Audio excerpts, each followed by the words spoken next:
সার্বিক অবস্থা আলহামদুলিল্লাহ ভালো। শারীরিক অবস্থা খুবই ভালো। কোনো ইনজুরির সমস্যা নেই। আহ, মোটামুটি মেয়েরা ভালো ট্রেনিং করছে। আজকে তৃতীয় দিনের যে ট্রেনিং সেশনটা গিয়েছে, এখানে আমরা আসলে ডিফেন্ডার এবং মিডফিল্ডারদের যে কমিউনিকেশন এটা নিয়ে কাজ করেছি বেশি। ওদের ইন অ্যান্ড আউট অফ পজিশনে যে শেপে আনানোর জন্য একজন আরেকজনের সাথে যে কমিউনিকেশনটা দরকার, এটা নিয়ে আজকে একটু বেশি কাজ করেছে।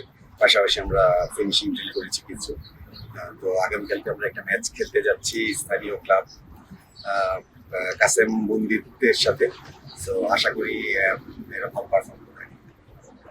না, এই ম্যাচগুলো তো আমাদের জন্য খুবই সহায়ক, খুবই সহায়ক। আমরা যেই স্টাইলে ফুটবলটা খেলতে যাচ্ছি, আমরা নতুন কিছু প্লেয়ার ইনক্লুড করেছি দলে। তাদের দেখার একটা সুযোগ হচ্ছে তারা কে কি তাদের রোলস রেসপন্সিবিলিটি আসলে কতটুকু পালন করতে পারে, তাদের দায়িত্বগুলো যদি সঠিকভাবে পালন করতে পারে বা না পারে, এইগুলো দেখার জন্য আমাদের এই ম্যাচগুলি খুবই গুরুত্বপূর্ণ, যেটা সাপের সময় আমাদের কাছে।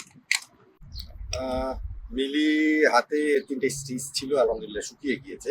তো মিলির ফিজিক্যাল ফিটনেস নিয়ে আমি কাজ করছি রেগুলারলি। ইনজুরির পর থেকে ওকে নিয়ে কাজ করছি। ওকে নিয়ে হয়তো বল ওয়ার্ক করতে পারতেছি না। বল ওয়ার্ক করতে আমার হয়তো আর 2টা দিন সময় লাগবে।